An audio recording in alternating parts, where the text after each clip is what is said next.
Salut à toi, j'espère que tu vas bien. Aujourd'hui, je suis en direct de mon beanbag. C'est mon petit coin de lecture, mais j'ai décidé de tourner une vidéo ici pour voir si c'était un meilleur format, quelque chose de plus agréable, plus convivial. Et moi, je suis confortable ici, donc ça me facilite de te parler, de tourner des vidéos. Aujourd'hui, j'aimerais te parler des études. Si tu es étudiant, que ce soit au cégep ou à l'université, tu te poses souvent ces questions-là par rapport à si ce que tu es en train d'apprendre à l'école, ça va t'aider plus tard dans la job que tu aimerais avoir ou le travail que tu aimerais faire. Tu te demandes si le domaine d'études dans lequel tu t'orientes, c'est quelque chose que tu aimerais faire toute ta vie. C'est des questions qui peuvent être très difficiles à te poser, qui peuvent vraiment te stresser si tu ne vois pas d'objectif final. Que tu sois dans un baccalauréat, par exemple en droit, où tu sais où est-ce que tu vas faire plus tard, soit être avocat, ou dans un baccalauréat un peu plus incertain comme le mien, où j'étudie en psychologie. On ne sait pas trop vers où s'orienter, c'est vraiment nous qui décidons vers quel type de psychologie on veut s'orienter parce que c'est extrêmement large. Je sais que ça peut être difficile en tant qu'étudiant de trouver ses passions et les choses qui vraiment nous tiennent à cœur et qu'on aimerait faire plus tard dans notre travail. Je comprends qu'en tant qu'étudiant, c'est difficile de garder la motivation pour apprendre et rester motivé dans ses études. Mais j'aimerais te parler aujourd'hui d'un concept, d'un podcast que j'ai vu d'un investisseur américain et indien qui s'appelle Naval Ravikant. Ce concept, tu l'as vu dans le titre de la vidéo, c'est les connaissances spécialisées. Comme Naval le mentionne, les specialized knowledge. Alors, qu'est-ce que les connaissances spécialisées? Ce sont les connaissances que tu n'acquiers pas à travers un livre d'école, mais au courant de ta vie et des expériences que tu vis, dépendamment de ta génétique et de l'environnement dans lequel tu as été exposé lorsque tu étais jeune. On accède à ces connaissances en poursuivant ses talents innés et ses passions qui nous paraissent naturelles à poursuivre. Par exemple, quelqu'un qui est un naturel au sport va naturellement s'orienter vers les activités sportives parce que c'est quelque chose qui, fondamentalement, il est bon puis fondamentalement, il aime ça. Ou alors, quelqu'un qui s'intéresse plus aux arts va naturellement s'orienter vers les arts. Donc, selon Naval, chaque individu devrait investir du temps dans ses passions et ses talents innés parce que c'est dans ces domaines-là qu'on va exceller et qu'on va être vraiment bon plus tard dans le métier qu'on va exercer. Bon, finalement, j'ai décidé de revenir de. Le problème avec le système d'éducation actuel, c'est que comme on a une formation générale dans un domaine, ça fait en sorte qu'on est très facilement remplaçable. Tu sais, par exemple, quand les employeurs ils vont voir que toi, tu as fait un bac en psychologie ou un bac en travail social, l'employeur va te sélectionner, mais il aurait pu sélectionner 15 autres candidats qui ont le bac en travail social ou en psychologie, par exemple. Cela fait en sorte que notre valeur sur le marché du travail est diminuée parce qu'on a toute la même formation. Évidemment, je critique le système d'éducation, mais en même temps, je suis conscient de la chance exceptionnelle qu'on a, surtout au Québec, d'avoir une éducation de très bonne qualité à très bas prix. Il y a des gens dans le monde qui n'ont pas accès à une belle éducation ou doivent payer beaucoup d'argent pour l'éducation. Petit clin d'œil aux États-Unis et aux étudiants étrangers. C'est là qu'entrent en jeu les connaissances spécialisées. Lorsqu'on a une base générale, si on veut se démarquer, la façon, selon Naval, de se démarquer, c'est d'exploiter les connaissances, donc nos passions qu'on a naturellement acquis avec le temps et de s'en servir pour les ajouter à nos connaissances de base pour offrir un service que seuls nous,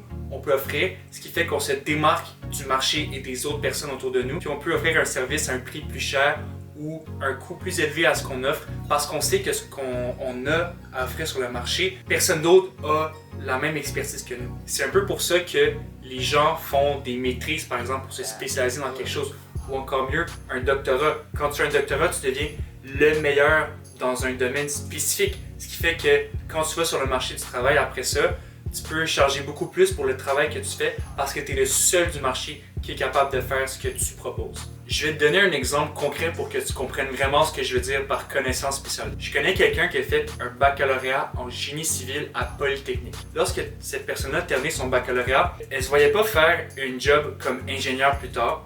Fait que ce qu'il a fait plutôt, c'est qu'il a pris sa passion qu'il avait pour la guitare et les arts et son diplôme en ingénierie pour se trouver une job au jardin botanique où est-ce qu'il va faire un projet où il va combiner, je ne sais pas trop le projet, mais il va combiner sa passion pour les arts et les plantes avec des matériaux en génie pour construire une murale ou quelque chose de vraiment spécifique. Fait que cette personne-là, elle a pris ses connaissances en génie et ses connaissances en art, donc deux domaines spécialisés, donc soit sa passion et ses connaissances de base, et elle en a fait un projet que seule cette personne-là est capable de réaliser avec ses connaissances. Un autre exemple d'une personnalité qui a fait ça, c'est un gars que je suis, un docteur en neuropsychologie qui s'appelle Guillaume Duluth et qui est un passionné de communication depuis qu'il est jeune.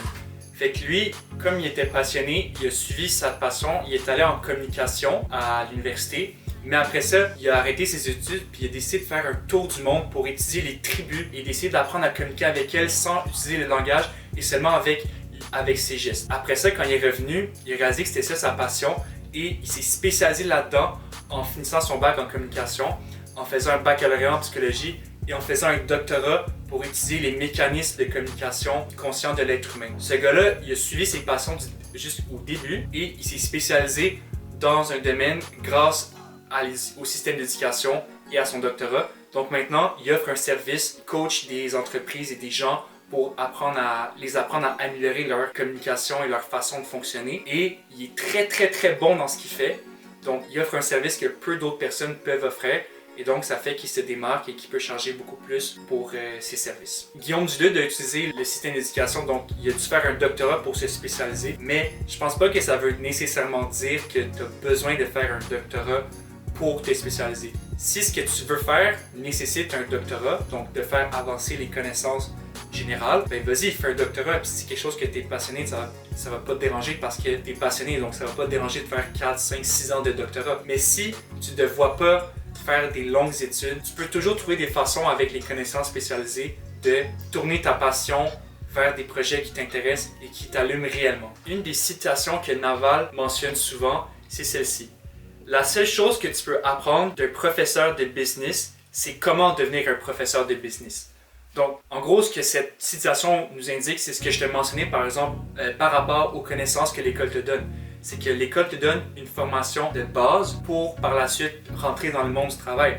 Mais tout le monde offre cette même formation-là. Donc, tu ne peux pas te démarquer si tu fais juste suivre le système d'éducation. D'où l'importance, selon moi, et d'où l'emphase de cette vidéo, de te concentrer sur les choses qui t'intéressent réellement afin de te développer et d'acquérir des connaissances spécifiques à toi que tu vas pouvoir offrir dans le monde par la suite. Cette façon de voir les études est, selon moi, beaucoup plus réaliste. Depuis que je vois les connaissances, pas nécessairement comme un baccalauréat dans tel domaine, mais plutôt comme une série de compétences que tu acquiers en suivant tes passions. Ça me motive beaucoup plus parce que je sais que peu importe quel baccalauréat je vais faire ou n'importe qu'est-ce que je vais exercer dans la vie, je vais être en mesure d'exploiter mes passions pour faire quelque chose que j'aime réellement plus tard. Mon conseil pour toi, si tu n'as pas de motivation et que tu as de la misère à continuer à faire tes études, c'est de ne pas lâcher tes études, mais surtout de ne pas abandonner tes passions. Parce que oui, les études c'est important pour te donner une base, mais ce qui va te distinguer par la suite, ce qui va faire que tu vas avoir que tu vas avoir une expertise que d'autres personnes ne proposent pas, c'est tes passions. Si par exemple, tu aimes ça écrire et que pour toi l'écriture c'est quelque chose qui te paraît naturel à faire, continue d'investir du temps dans cette passion-là, continue de développer tes talents d'écrivain.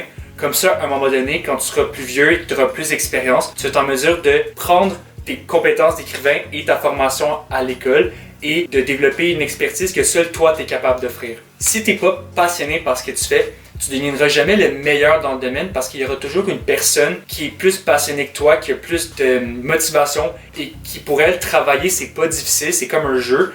Ben, tu vas jamais être le meilleur et cette personne-là, peu importe ce que tu fais, elle va toujours te dépasser parce qu'elle est passionnée. Sur ce, on se voit dans une prochaine vidéo. Ciao!